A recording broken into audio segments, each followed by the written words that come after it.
भगवान राम के मंदिर में स्थापित करने के लिए अहमदाबाद से ध्वज दंड पहुंचा है, जो भगवान राम के दिव्य दरबार में स्थापित किया जाएगा। अब से थोड़ी देर पहले यह ध्वज दंड राम की नगरी में पहुंचा। पवन नारा की एक एक्सक्लूसिव रिपोर्ट आप देखिए।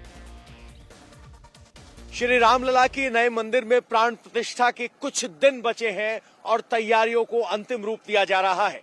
प्रथम तल जहां गर्भगृह है वो तैयार है और अब सौंदर्यीकरण का काम बाकी है। और इस वक्त हमारे लिए विशेष तस्वीर है क्योंकि प्रभु श्री राम के मंदिर में जो ध्वज दंड इस्तेमाल होगा, यानी जिस दंड पर प्रभु श्री राम की पताका लहराएगी, वो अयोध्या पहुंच चुका है और ये गुजरात से चलकर आया है।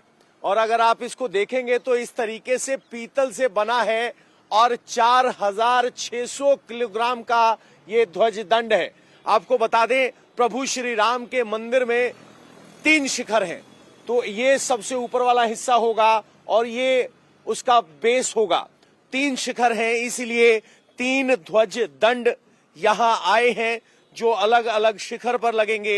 ये पहले शिखर पर लगेगा, ये दूसरे पर लगेगा और ये सबसे विशालतम, सबसे ऊंचे शिखर पर लगेगा, जहां कई किलोमीटर दूर से भगवान श्री राम की पताका लहराती हुई दिखाई देगी।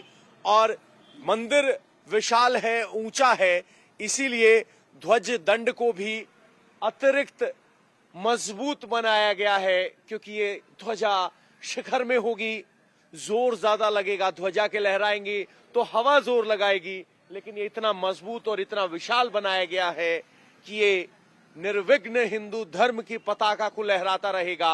और ये ध्वज दंड भगवान प्रभु श्री राम के दरबार में यहाँ अयोध्या पहुंच चुका है। अब सबको इंतजार 22 जनवरी का है। तो अहमदाबाद से चलकर ध्वज दंड अब अयोध्या में पहुंच चुका है और इस ध्वज दंड का जो महत्व है वो ये है कि दूर से ही श्री राम की पताका, ये जो भगवाधारी पताका है, उसके दर्शन श्रद्धालु कर पाएंगे और ये पहचान होगी अयोध्या की, ये पहचान होगी प्रभु श्री राम के भव्य मंदिर की, क्योंकि दूर दराज से आने वाले श्रद्धालु अयोध्या में एंट्री के साथ ही एहसास कर पाएंगे कि प्रभु श्री राम की नगरी में वो पहुंच चुके हैं, प्रभु श्री राम की जन्मस्थली पर वो पहुंच चुके हैं। और इसका एहसास कराने के लिए ये ध्वज दंड अयोध्या पहुंच चुके हैं। अहमदाबाद से चलकर ये पहुंच चुके हैं और 3 ध्वज दंड हैं, क्योंकि 3 तल हैं इस मंदिर के, इसलिए हर एक तल पर एक ध्वज दंड लगाया जाएगा और सबसे ऊंचा ध्वज दंड जो होगा वो अयोध्या में आने वाले श्रद्धालुओं को दूर से ही उसके दर्शन हो पाएंगे।